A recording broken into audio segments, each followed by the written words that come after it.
Salve os irmãos, com a santa e gloriosa paz do nosso Senhor e Salvador Jesus Cristo. Amém, amados? Amém. Glória a Deus. Aleluia. Amados, abra o Santo Livro em Gálatas, capítulo de número 4. Aleluia. Todos, amém? Diz assim a palavra. Digo, pois, que todo tempo em que o herdeiro é menino, e em nada difere do servo, ainda que seja senhor de tudo, mas está debaixo de tutores e curadores até o tempo determinado pelo Pai. Assim também nós, quando éramos meninos, estávamos reduzidos à servidão debaixo dos primeiros rudimentos do mundo. Mas vindo a plenitude dos tempos, Deus enviou o seu Filho, nascido de mulher, nascido sobre a lei, para remir os que estavam debaixo da lei, a fim de recebermos a adoção de filhos. E porque sois filhos, Deus enviou aos nossos corações o Espírito de seu Filho, que clama, Abba, Pai. Assim que já não és mais servo, mas filho, e se és filho, és também herdeiro de Deus por Cristo. Até aqui, louvado seja o nome do Senhor. A igreja pode se assentar para nós ganharmos tempo, a despeito de ler só até o versículo de número 7, nós vamos fazer toda a exposição do capítulo de número 4. Amém, amados? Amados, então, para nós pegarmos um apanhado geral, até porque Paulo, a partir do capítulo de número 4, ele vai entrar nas aplicações práticas da sua carta. Do capítulo 1 até o capítulo 4, ele está pura e unicamente entrando em fundamentos doutrinários, teológicos, para sanar um problema da igreja de Gálatas. E qual era esse problema, amado? Qual era? Qual o problema que estava acontecendo na igreja de Gálatas? Não ouvi. Indo para qual?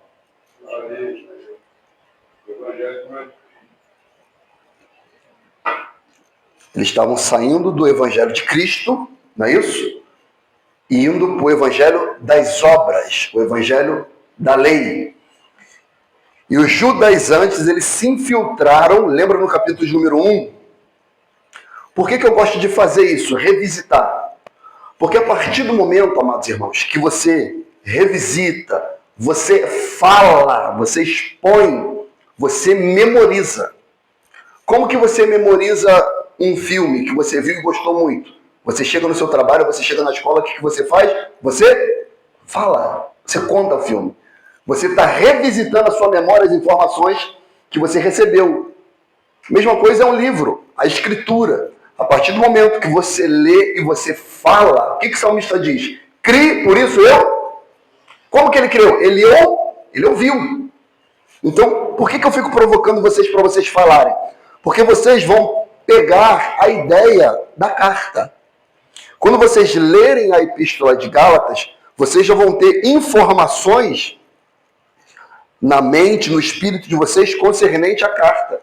E isso vai fazer com que vocês tenham facilidade de discernir e até explicar, falar, pregar, ensinar sobre a carta de Gálatas. Então, os judaizantes se infiltraram após a saída do apóstolo Paulo e viram a liberdade que os gentios tinham em Cristo. E eles questionaram, eles colocaram em xeque a salvação deles e falaram: vocês são salvos? Eles sim. Como? Pela fé em Cristo.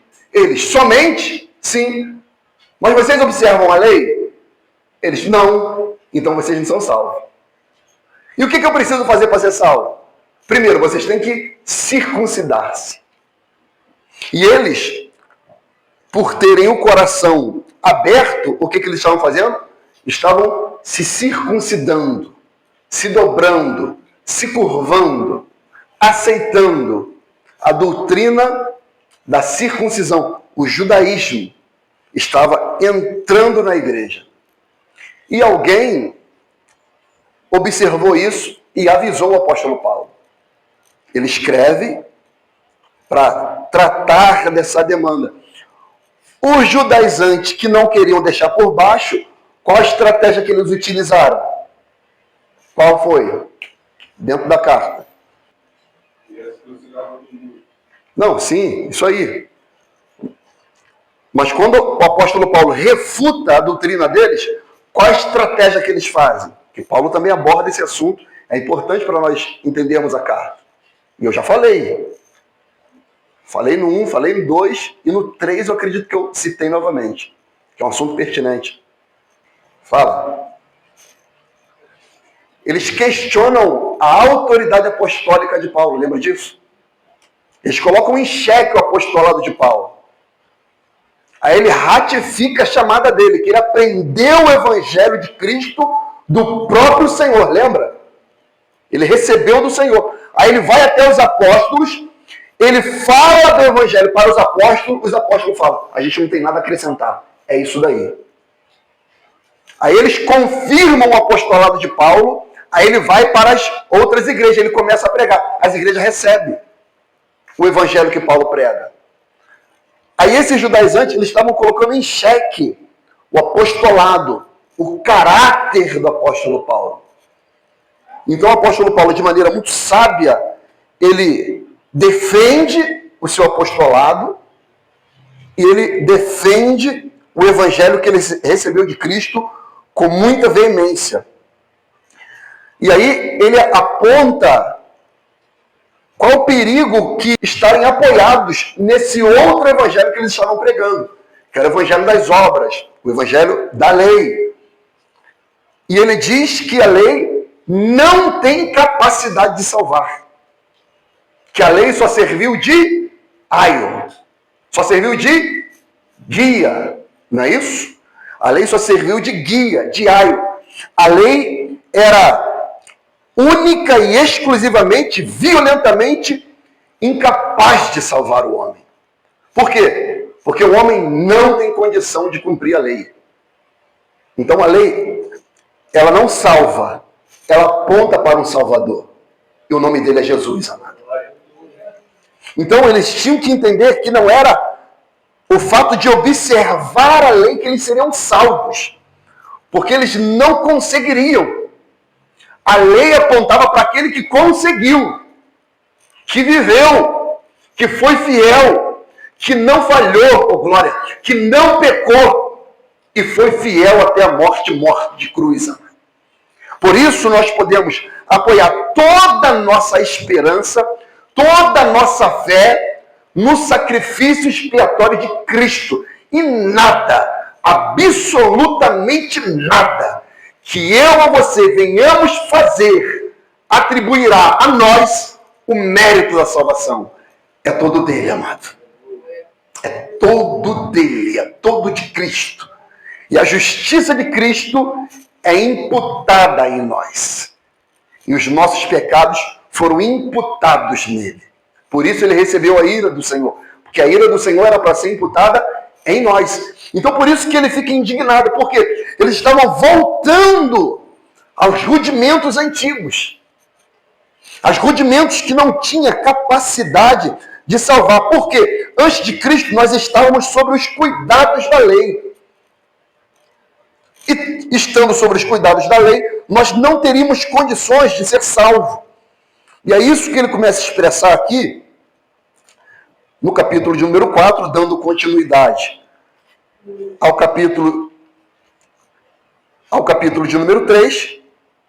Ele vai continuar o mesmo assunto de que o Evangelho nos isenta da lei, que compunha a lei cerimonial, a lei civil e a lei moral.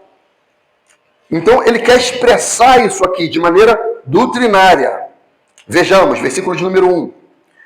Digo, pois, que todo o tempo em que o herdeiro é menino, em nada difere do servo, ainda que seja senhor de tudo. Mas está debaixo de tutores e curadores até o tempo determinado pelo Pai. O Pai aqui é Deus. Ok? Então ele está falando, olha só. Enquanto o herdeiro é menino, quem que era herdeiro? Israel. Israel era o povo eleito. Era o povo pertencente à herança da terra prometida, Canaã. Mas enquanto eles estavam sobre a égide da lei, quando eles saem do Egito e recebem a lei no Monte Sinai, ele está falando, eles em nada diferem-se do servo.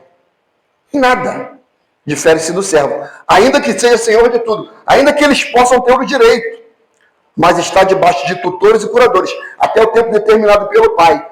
Então o que ele está falando? Haverá um tempo em que Deus estabelecerá o livramento absoluto, em que de fato eles deixarão de ser livres. Porque entenda, ainda que o povo tenha saído do Egito, o povo de Israel não deixou a escravidão, amado. Ficou sobre a servidão muitas nações até Cristo vir.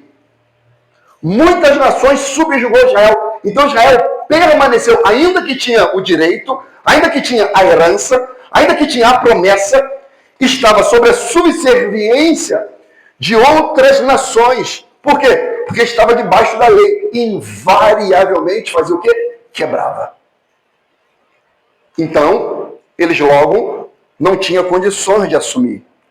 Ele diz, mas assim também nós, quando éramos meninos, estávamos reduzidos à servidão, debaixo dos primeiros rudimentos do mundo, mas vindo a plenitude dos tempos, ou seja, a administração de Deus.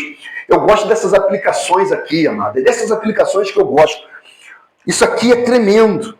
Por quê? Ele diz, mas vindo a plenitude dos tempos, Deus enviou seu Filho, nascido de mulher, nascido sobre a lei, para remir o que estavam debaixo da lei, a fim de recebermos a adoção de filhos. Escute isso aqui, amado, e pega para você no teu espírito. No tempo determinado, eu e você éramos escravos.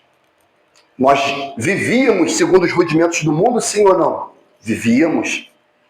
Éramos escravos de quem? Do pecado. O pecado era o nosso Senhor, o nosso dono. Mas vindo a plenitude dos tempos, nós não fizemos nada para sermos libertos. Nós não tínhamos condições. Mas no tempo determinado do Senhor, Deus enviou o seu Filho para me libertar e para te libertar. Então pega essa palavra como promessa e eu também tomo posse dela nessa hora. Ainda que eu ou você tenhamos pessoas que estão sobre o jugo do pecado, o jugo do diabo, haverá o tempo da plenitude do Senhor, em que o Espírito dele há de libertar essa pessoa, amado. Então devemos crer que Deus é poderoso para alcançar esse coração aprisionado no pecado, sobre o jugo da lei. Que ele acha que vai ser liberto por ele, ele acha que ele vai alcançar a perfeição por ele. Eu tinha o abuso de dizer, de falar assim, não, quando eu parar de beber eu vou para a igreja. Já ouviu gente falar isso? Não, quando eu parar de falar palavrão eu vou para a igreja. Não, quando eu parar de... Não vai parar. Não vai parar. Por quê? Porque a pessoa que está assim, ela não tem direito, ela é escrava. O escravo não tem direito, ele não tem escolha. Ele é submisso. Então, estávamos sobre os cuidados da lei, estávamos sobre a égide, a escravidão do pecado. Cristo veio lá e nos remiu, nos libertou, e nós recebemos a adoção de filho do Senhor, amado. Nós não éramos. Quando ele utiliza esse termo aqui, adoção, um filho adotado, ele tinha o mesmo direito de um filho legítimo. Então o que ele quer dizer é o seguinte, olha só. Quem era o filho legítimo? Quem era? Israel. Israel tinha promessa, sim ou não? Tinha. Era o povo eleito do Senhor? Sim. A partir do momento que nós cremos e fomos adotados por Deus em Cristo, nós também temos o direito à mesma herança de Israel. Agora nós somos o novo Israel de Deus. Fala, Marcelo, fala, meu irmão. Hã? Então nós temos o mesmo direito de Israel. Agora, de fato, nós somos o Israel de Deus. 1 de João 3,1 diz, vede quão grande amor nos tem concedido o Pai, que fôssemos chamados filhos de Deus. É um privilégio tremendo. Olha esse texto aqui, Romanos capítulo 10. Se for rápido de endereço, vai lá. Irmãos, o bom desejo do meu coração e a oração a Deus por Israel é para a sua salvação, porque eles dão testemunho de que têm zelo de Deus, mas não com entendimento. Porquanto, não conhecendo a justiça de Deus e procurando estabelecer a sua própria justiça, não se sujeitaram à justiça de Deus. E qual era a justiça de Deus? Qual era? Cristo. Porque o fim da lei é Cristo, para a justiça de todo aquele que crê. Ora, Moisés descreve a justiça que é pela lei, dizendo: o homem que fizer estas coisas viverá por ela. Versículo 6. Mas a justiça que é pela fé diz assim: não digas em teu coração, quem subirá ao céu? Isto é, a trazer do alto a Cristo. Ou, quem descerá ao abismo? Isto é, a tornar a trazer dentre os mortos a Cristo. Mas que diz, a palavra está junto de ti. Versículo 8. Na tua boca, no teu coração, esta é a palavra da fé que pregamos, a saber, se com a tua boca confessares ao Senhor Jesus e em teu coração creres que Deus o ressuscitou dos mortos, será o quê? Salvo. Visto que com o coração se crê para a justiça e com a boca se faz confissão para salvação. Irmãos, isso aqui era um escândalo para um judeu. Era um absurdo. E ainda hoje é. Que as pessoas não entendem a simplicidade disso aqui.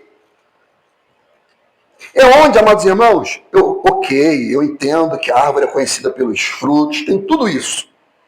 Mas o que ele quer dizer é o seguinte: meu amigo, você não sonda coração. Meu amigo, você não sabe quem de fato creu piamente e quem não creu. Se essa pessoa tiver tempo, ela demonstrará pelos seus frutos. Mas como ladrão da cruz, ele não teve tempo. Mas ele creu sim ou não? Um creu. Ele creu. Agora, eu e você temos como julgar? A gente julga pelas palavras dele. A boca fala do que o coração está. Foi o que ele disse aqui. Visto que com o coração se crê para a justiça e com a boca se faz confissão para salvação. No versículo aqui, ainda de número 8, mas na parte final. Creres que Deus ressuscitou dos mortos, será salvo. Será salvo. Será salvo. E ponto final. Então, o evangelho é simples, amado. Mas os homens, eles ficam escandalizados com a simplicidade do evangelho. E pensa, eu tenho que fazer alguma coisa. Eu tenho que dar para Deus alguma... Eu tenho que oferecer para Deus, porque eu fiz isso para os meus outros deuses, para os meus outros ídolos. Não é possível que Deus não quer nada. Ele requer obediência. Lógico. Não é isso que eu estou ensinando. Mas o critério soteriológico, salvífico, se dá em crer. Se dá em crer. E ele está tratando isso com muito cuidado. Versículo de número 6. E porque sois filhos, Deus enviou aos nossos corações o Espírito de seu Filho, que clama Abba Pai. Assim que já não és mais servo, mas filho. Toda vez que você lê aqui servo, servo do pecado. Tá? Por quê? Porque a gente quebra a lei. E a gente se torna quem? Servo do pecado. Mas filho, se és filho, és também herdeiro de Deus por Cristo. Mas quando não conhecias a Deus, servias aos que por natureza não são deuses. Olha essa declaração do apóstolo Paulo. Né? Servia aos que por natureza não são deuses. Mas agora, conhecendo a Deus, ou antes, sendo conhecido por Deus, note, irmão, a despeito de nós aqui não conhecermos a Deus, Deus nos conhecia. Então Deus sonda as pessoas, Ele sabe quem de fato entregará o seu coração a Ele. Como torneis outra vez a esses rudimentos fracos e pobres, as quais de novo quereis servir? Guardar dias, meses, tempos e anos. Receio de vós que haja eu trabalhado em vão para convosco. Irmãos, rogo-vos que sejais como eu, porque também eu sou como vós, nenhum mal me fizeste. Irmão, a gente vai passar isso agora, já, pertinho de nós. As pessoas vão guardar dia agora? Hã? Sim ou não? Já estão guardando. Já estão guardando. A cereja do bolo é a sexta-feira da paixão. Rudimentos antigos, chamada Sexta-feira Santa. Aí o que os da lei fazem? Não posso comer carne não. Peixe. Vou para fila cedo, 4 horas da manhã, vou lá. O peixeiro, bom malandro, o que vai fazer? A tainha, que era 12 merréis, 14, ele bota 18, 20, eles pagam. Camarão, que era 35, ele bota 55, eles pagam. Porque a religiosidade tem que comprar Páscoa, o chocolate do menino. Aí gasta R$200. Aí o dono do supermercado é esperto, ele coloca antes, coloca lá 12 merréis. Chegou na semana, 18. Eles pagam. Por quê? Guarda dia, guarda mês. Não, canjica, eu vou comer canjica. Você não pode comer canjica todo dia não, Santo? Antes? E por que você deixa chegar nessas datinhas aí? Hein? Por que você deixa? Fala pra mim, fala. Por que você vai fazer aquele peixinho ensopado na semana? Fala pra mim, fala. Eu falo que eu sou rebelde, eu compro carne de porco.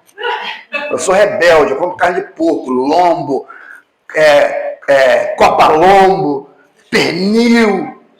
Eu vou logo na rebeldia. Fala, mano. Churrasco sai caro. Vai lá, Deus prosperou. Então, irmão, isso aqui é rudimento antigo, gente. É voltar a rudimentos antigos. Só que as pessoas não leem, não entendem. E com isso são escravizadas. E acha que fazendo isso numa certa medida, ela é o quê? Justificada, ela é aceita por isso. Ela é aceita a Deus por isso. Que ela está cumprindo um rito, um ritual. Aí Paulo, eu receio de vós que haja eu trabalhado em vão para convosco. Será que o meu ministério foi em vão? Será que o que eu ensinei a vocês foi em vão? Será que de fato tudo aquilo que eu entreguei, que eu recebi do Senhor a vocês, foi em vão? Irmãos, rogo-vos que sejais como eu, porque também eu sou como vós. Nenhum mal me fizeste. Por quê? Ou seja, vocês foram adotados como filhos de Deus, sem mérito algum. E por que agora vocês querem cumprir alguns rituais para serem aceitos por Deus, se vocês já foram? Se vocês já receberam o Espírito do Filho de Deus, que clama Abba Pai. Por quê? Não seria uma loucura, amado? Uma insanidade? Eu, de repente, do nada, não vou comer, não vou nem trabalhar. Tem gente que não trabalha não, mano. Não vou nem trabalhar. Vou comprar meu peixinho. Luana, vai fazer uma tainha ensopada para mim, um pirão legal pra gente, ficar bonito. Não, mas, Ricardo, vamos comprar quanto a filé tá baratinho, caiu o preço, aproveita. Não, tem que ser peixe. Guardando o dia. É isso aqui, mano. É isso aqui. Mas não deixa de tomar cervejinha. Não, não para não, vai parar. Vai parar. E isso, amado, em várias outras situações prática do nosso dia a dia, em que pessoas fazem isso. Pessoas fazem isso. E Cristo veio para libertar a gente de tudo isso aí, que não leva a lugar nenhum. Que aparenta ter até algum padrão de santificação, mas na verdade satisfação da carne. Diz a palavra assim. Então o apóstolo Paulo está sendo muito claro. A guisa de informação, vou deixar Romanos capítulo 8, versículo 15 a 17. Fala sobre nós sermos filhos adotados e herdeiros dessa promessa. E a libertação que Deus nos ofereceu em Cristo em Colossenses 2, 14 a 17. Vamos seguir. Versículo 13. E vós sabeis que primeiro vos anunciei o evangelho estando em fraqueza de carne. E não rejeitaste, e nem desprezaste isso, que era uma tentação na minha carne, antes me recebeste como um anjo de Deus, como o Senhor Jesus Cristo mesmo. Quando Paulo utiliza essa fraqueza da carne aqui, eu estava estudando sobre isso aqui, possivelmente, tudo aquilo que eu li, tudo aquilo que eu estudei, possivelmente o que ele estava atribuindo aqui era, quando ele chega em Gálatas, é um período muito curto que ele tinha sofrido o apedrejamento dele, em Listra, em Atos capítulo 14, versículo 19 em diante, se eu não me engano. Então, quando ele chega lá, irmãos, ele foi dado como morto, tá? Então, se ele foi dado como morto por pedrada, você acha que ele ficou bonito? Ele ficou desconfigurado. Desconfigurado. Por isso que em algumas cartas ele diz que escreve com letras grandes, ou seja, Paulo ficou com problema na vista também. Então, ele ficou desconfigurado por causa do apedrejamento. E ele chegou lá nessa condição. E nessa condição, eles receberam Paulo como um anjo do Senhor, como um mensageiro de Deus, como o próprio Jesus Cristo. E eles receberam. Aí Paulo está falando, vocês me receberam como o próprio Senhor. E como vocês estão rejeitando agora? Por quê? Se eu anunciei o evangelho estando em fraqueza de carne. Aí aqui eu aprendo outra coisa. O quê? Às vezes, principalmente quem prega, mano. Quem prega pode se sentir numa condição fraca, com problema, seja ele físico, emocional. Muitos pastores às vezes são assim, com problemas emocionais, com problemas dentro da sua própria casa. Ele fala, eu não tenho dignidade de pregar, eu estou fraco, eu estou com esse problema. Como é que eu vou pregar sobre cura se eu estou enfermo? Como? Como é que eu vou pregar sobre família se minha família está com conflito? Como? A questão não é sobre o mensageiro, a questão é sobre a mensagem, amado. A mensagem que tem que ser passada com fidelidade. O mensageiro é só o canal, é só o meio, não é o fim. O fim é Cristo. Cristo é o início, o meio e o fim. O mensageiro é só o meio, é só o canal. Então nós não devemos se limitar por alguma circunstância. Digo isso não pecado, amado, por favor também. Mas digo, quando nós estamos numa debilidade, eu já estive assim, com problemas físicos, com doença, eu não tenho condição de pregar. Como é que eu vou pregar? Eu estou doente, não posso. Então Paulo ele fala assim, eu cheguei aí com vocês assim, fraqueza de carne, e vocês não me rejeitaram. Versículo 15. Qual é logo a vossa bem-aventurança? Porque vos dou testemunho de que, se possível fora, arrancaria os olhos e vos daria. Fiz-me acaso vosso inimigo dizendo a verdade? Ele não se fez inimigo dizendo a verdade. Mas às vezes não parece que o pastor ele se torna inimigo, pregando duro, falando algumas coisas, não parece? Mas não é que ele é inimigo. Ele está sendo amigo. Está sendo um esclarecedor. Está sendo alguém que está iluminando, está te dizendo a verdade que de repente você não gostaria de ouvir. Aí ele vai falar dos judaizantes, ele aponta para eles agora, versículo 17. Eles têm zelo por vós, não como convém, mas querem exclusir-vos para que vós tenhais zelo por eles. É bom ser zeloso, mas sempre do bem e não somente quando estou presente convosco. Meus filhinhos, por quem de novo sinto dores de parto até que Cristo seja formado, gerado em vós. Eu bem quisera agora estar presente convosco e mudar a minha voz, porque estou perplexo a vosso respeito. Mudar o tom de voz aqui é ser mais brando. Mas ele está, torando, amado, está firme. Então diz aqui que eles têm o zelo por vós, mas o zelo é para eles mesmos.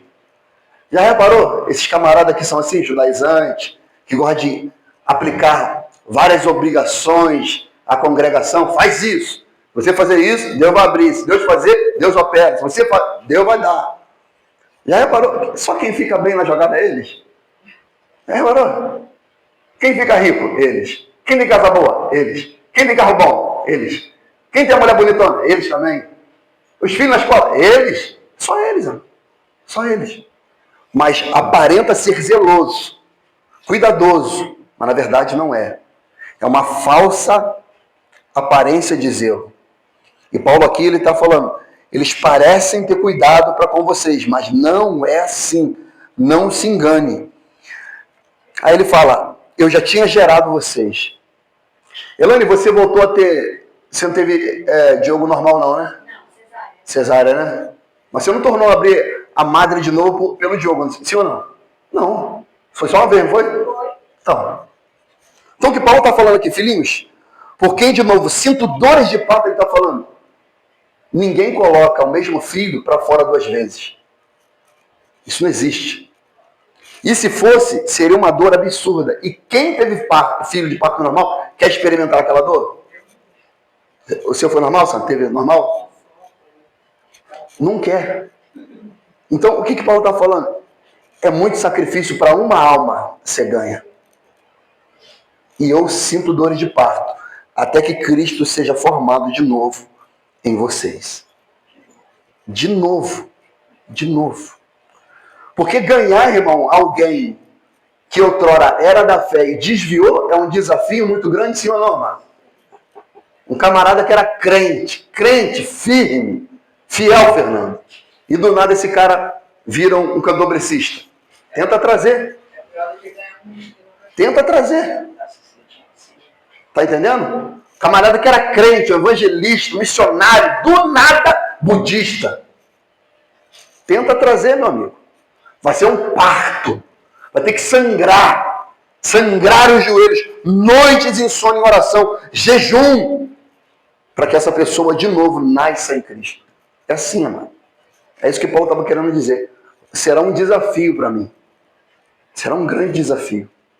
Fazer com que vocês de novo se rendam a Cristo. Aí ele vai pegar aqui, amados irmãos, uma alegoria para fazer uma aplicação bíblica, que é Agar e Sara, os 2 concertos, para explicar a eles o conceito judaizante. E que a genealogia, essa palavra é difícil de falar, vou nem tentar repetir de novo, não é ela que leva à salvação, mas a fé. Versículo 21. Dize-me vós, os que quereis estar debaixo da lei, não ouvi vós a lei? Porque está escrito que Abraão teve 2 filhos, um da escrava e outro da livre. Todavia, o que era da escrava nasceu segundo a carne, mas o que era da livre, por promessa. O que se entende por alegoria, é isso que ele está fazendo, é só uma alegoria, é só uma analogia, é só um exemplo. Não é uma aplicação, é um exemplo teológico para uma aplicação prática. O que se entende por alegoria? Porque estes são 2 concertos. Um do Monte Sinai, já tinha dito isso lá na frente, gerando filhos para a escravidão, que é H.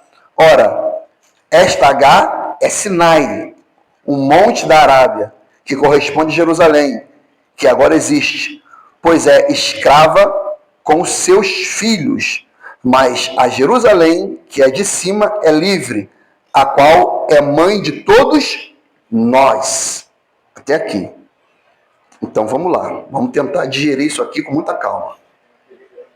Oi?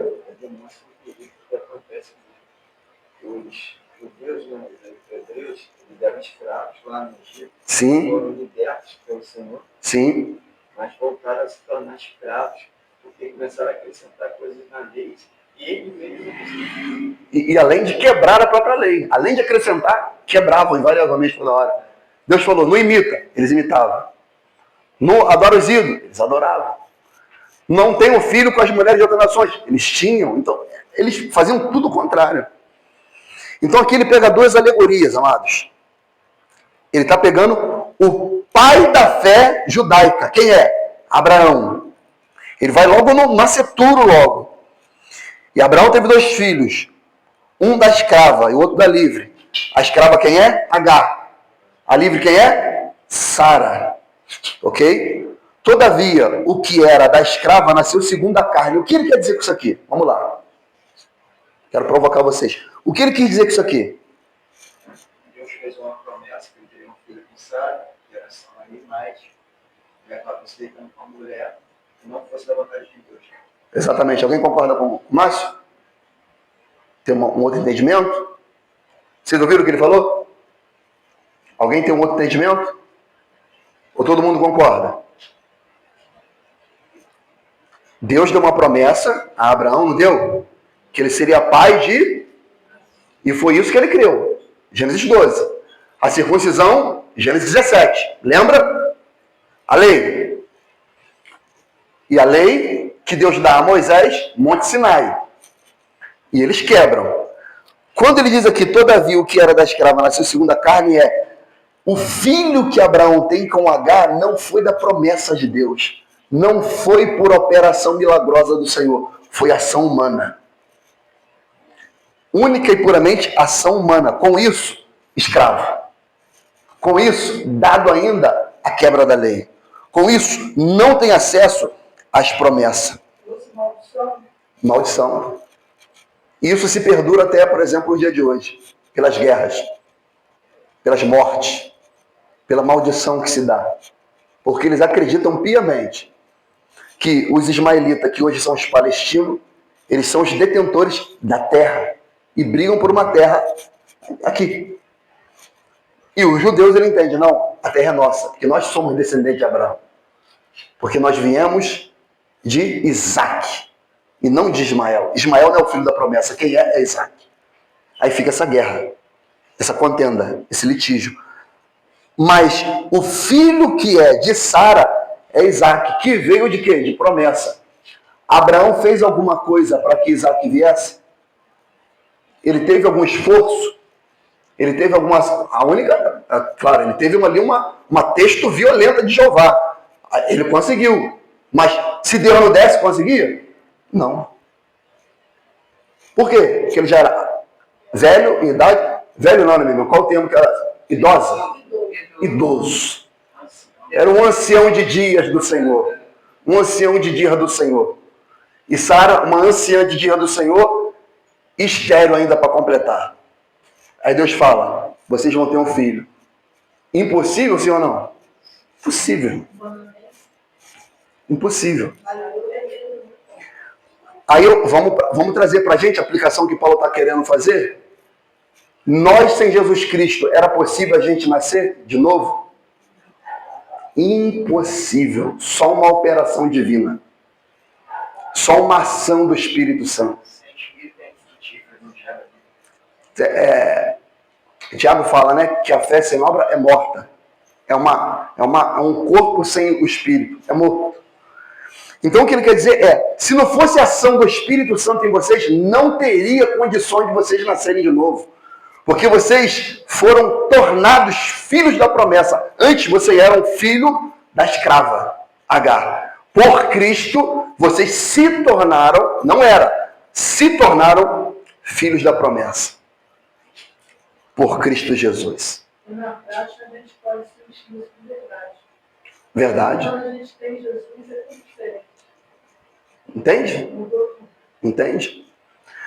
Por que isso aqui é interessante saber, irmão? Sabe por quê? Porque como os palestinos e judeus entendem isso? Eles entendem na carne, na genealogia, na descendência.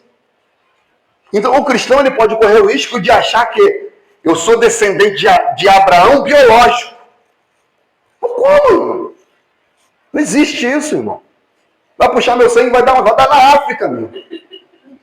Vai dar na África, no máximo na Amazônia. Na França. Os franceses que tem lá é importado também. Tudo da Nigéria, Congo. Entendeu? Eu não sou igual Marcelo. Puxa o sangue de Marcelo da onde? Na Itália. Caruso.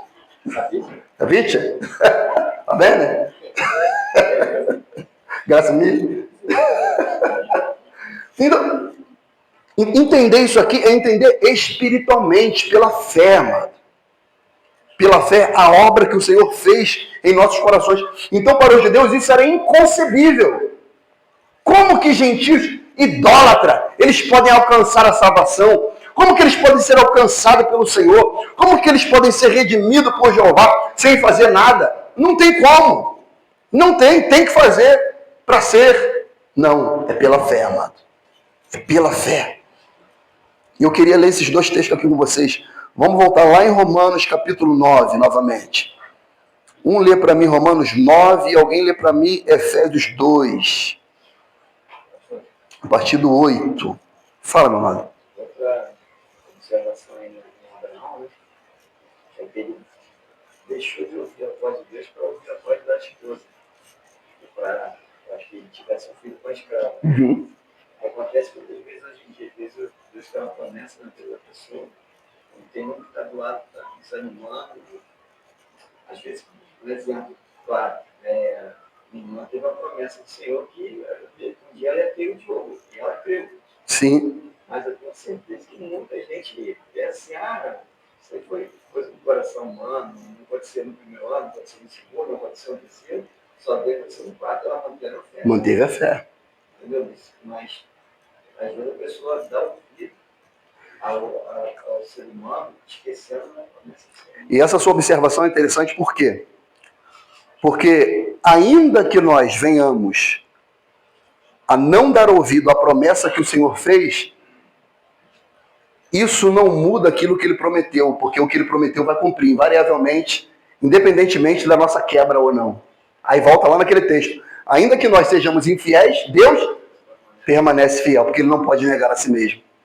Então a gente que ainda como Abraão não deu ouvido mais à voz do Senhor esperando na promessa, mas deu ouvido à sua própria mulher e tentou encurtar o processo, Deus não deixou de cumprir o seu processo.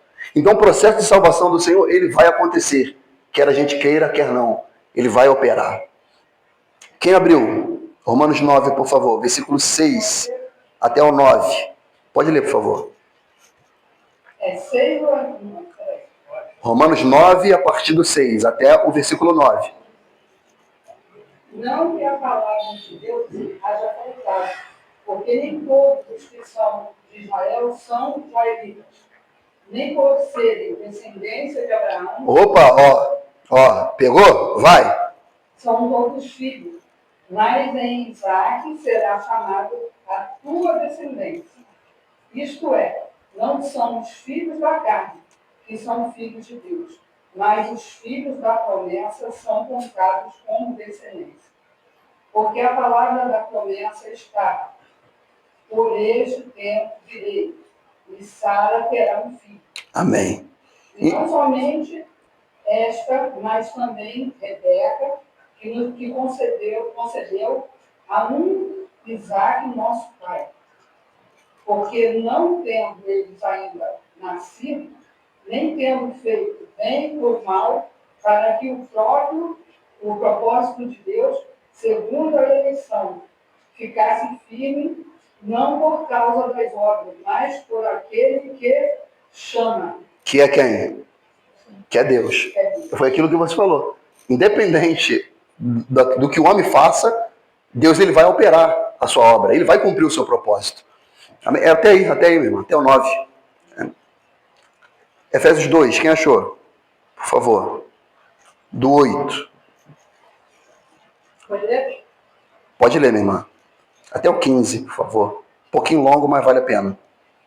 Porquanto pela graça sois salvos por meio da fé, e isto não vem de vós, é dom de Deus. Não vem por intermédio das obras, a fim de que ninguém venha se orgulhar por esse motivo, pois somos criação de Deus, realizada em Cristo Jesus, para vivermos em boas obras. Essa tradução é linda. Repete de novo, meu irmão. Olha só. Somos criaturas de Deus realizadas. Somos criação de Deus, realizada em Cristo Jesus, para vivermos em boas obras, as quais Deus preparou no passado para que nós as praticássemos hoje. Portanto, lembrados de que, anteriormente, eram gentios por natureza, chamados incircuncisão pelos que se chamam circuncisão. E quem que chamava eles? Os judeus. Ou seja, você não tem aliança. Feita no corpo, por mãos humanas. Estáveis naquela época sem Cristo, separados da comunidade de Israel, estranhos às alianças da promessa, sem esperança e sem Deus no mundo.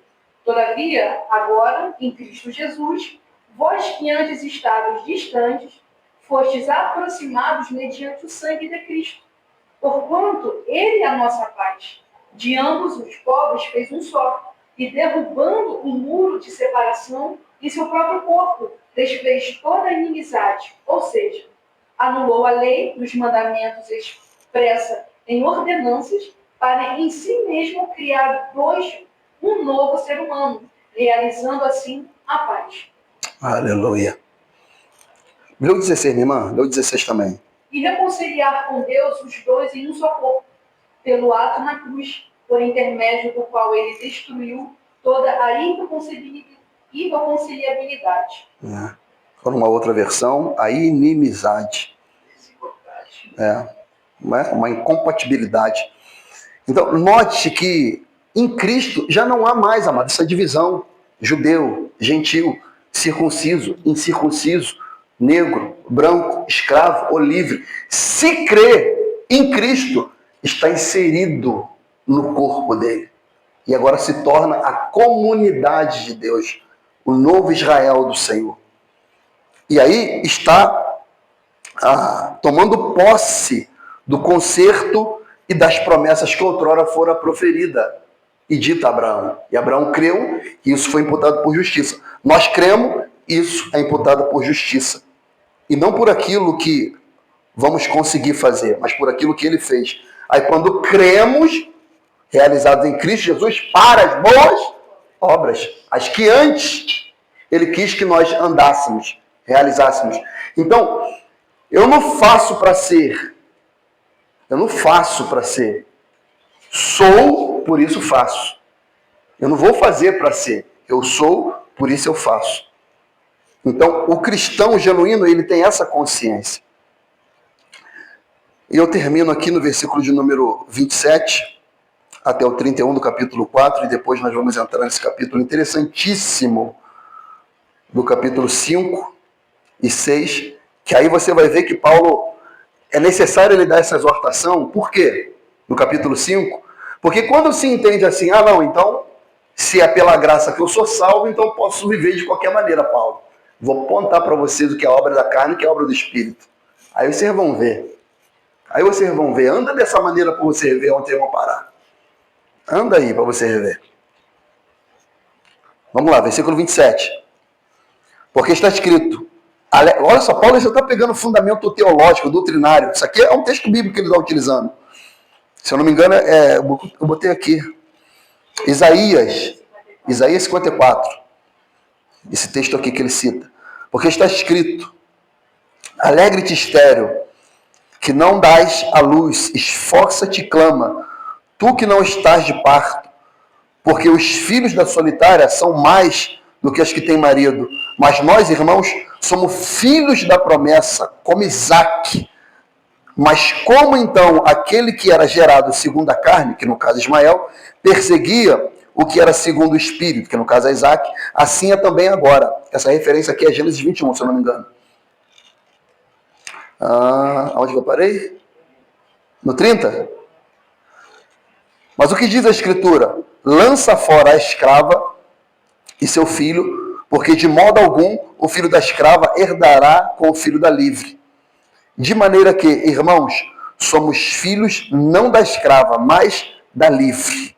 Então o que nós somos? Filhos da promessa, amado. Agora isso aqui, que Paulo declarou aqui, se cumpre e se cumprirá até os dias que o Senhor voltar. Isso aqui que ele disse, ó.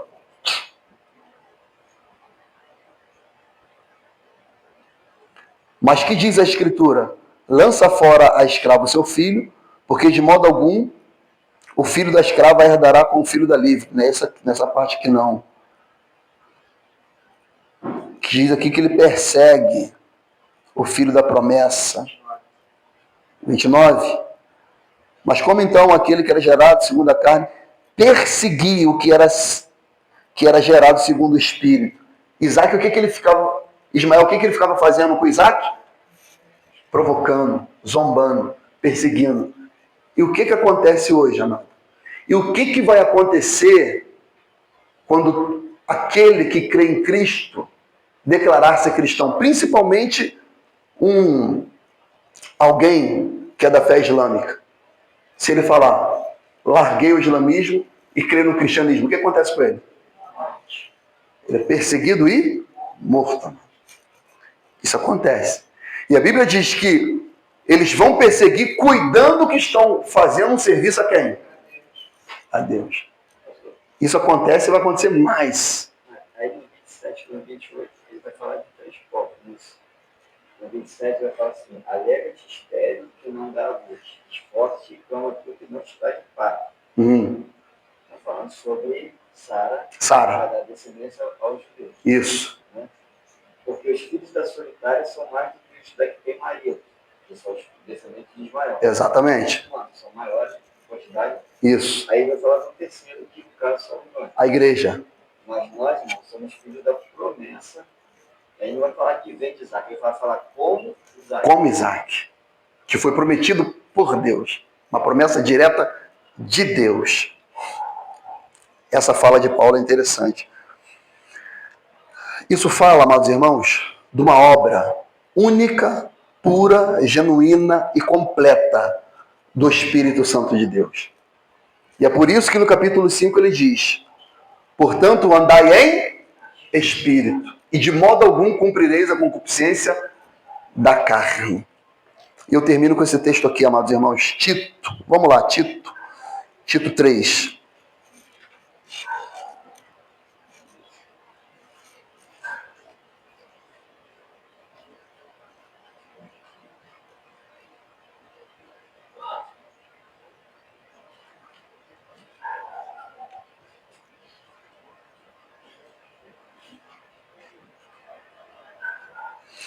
Tito 3, versículo 4.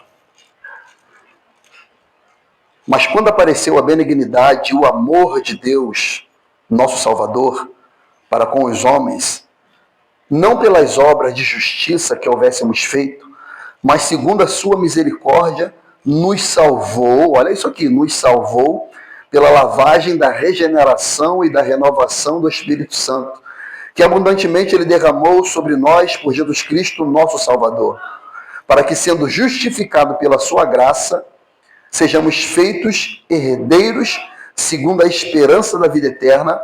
Fiel é a palavra, e isto quero que deveras afirmes, para que os que creem em Deus procurem aplicar-se às boas obras. Estas coisas são boas e proveitosas aos homens, mas não entre em questões loucas, olha isso aqui, loucas, e genealogias e contendas e nos debates acerca da lei, porque são coisas inúteis e vãs. Não faz sentido discutir sobre isso aqui. Mas agora, a operação que ele fez em nós foi independente de nós. Nós só colocamos a nossa fé em ação. Aí a gente entra lá, por exemplo, Tiago ele ilustra isso, citando o exemplo da Raabe. Raabe creu, e o que caracterizou a fé de Raabe? Qual foi a obra que ela manifestou para que a sua fé fosse aparente? Ela, aí Raabe entrou na galeria dos heróis da fé. Então note que assim, então é só crer? É crer. Mas há coisas concernentes ao crer. Mas o que eu faço em um ato de crer, não é isso que atribui a mim a salvação. A salvação mérito é de Deus, amado. A obra é do Senhor, do Espírito Santo do Senhor. Agora, a minha maneira de andar demonstra essa obra. É isso que Paulo vai tratar no capítulo 5 e no capítulo 6. E a gente precisa entender tudo isso daí. Você estava falando de Raabe, engraçado que ninguém foi pregar para Raabe. Raabe só creu naquelas coisas que ouviu falar o que Deus tinha feito no Egito.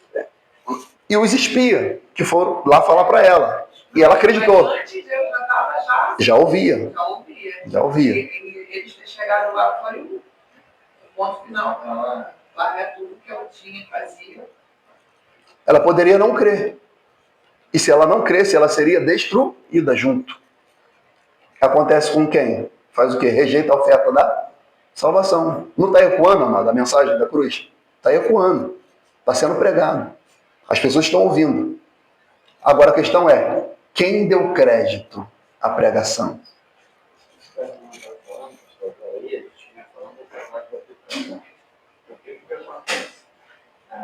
como ela falou, Rabi creu naquilo que ela ouviu, né? Então, quando o Senhor vem, quando o Senhor se torna carne, vem anunciando, depois vem falando, e as pessoas vão crendo muito pelo que ouviu. A diferença hoje, quando a gente vai falar da palavra do Senhor, é que as pessoas acham que já conhecem. Todo mundo acha que já conhece. Não, eu não penso assim, eu creio assim. Não, eu já tenho, meu Deus. São as respostas que a gente ouve quando a gente vai levar a palavra para a pessoa. Sim. E ela já se posta assim, porque ela já conhece, ela já vive, ela se sente quase ofendida, né? Quase ofendida. É mais ou menos assim, às vezes você está fazendo evangelismo na rua, qualquer coisa, aí você vai entregar um panfleto para alguém e fala, não, eu sou crente já. Não, eu sou crente já. Não, mas amém, meu irmão, aqui. Então, a pessoa já tem um certo bloqueio. Quando eu vejo alguém entregando um panfleto, eu recebo numa boa, se deixar falar, eu deixo falar. Amém, não sei o quê. Eu deixo falar. Deixa pregar, irmão. Deixa pregar. Então as pessoas têm essa concepção de achar que já sabe aquilo que já ouviu. E a grande questão é o detalhe, o chamado pulo do gato. Dizem que sabe, mas não vive como se soubesse. Porque Jesus Cristo disse, aquele, pois, que escuta essas minhas palavras e as pratica, tem que ouvir e praticar. Rabi, o que ela fez? Ela colocou em prática. Se ela não colocasse, perdição. Então essa é a questão da fé. Ouviu? Crê. Como que eu creio? Eu movimento a minha fé. Eu dou uma resposta adequada ao Senhor. Para que eu seja regenerado. Amém, amados? Podemos terminar? Vamos ficar de pé, então, em nome de Jesus Cristo.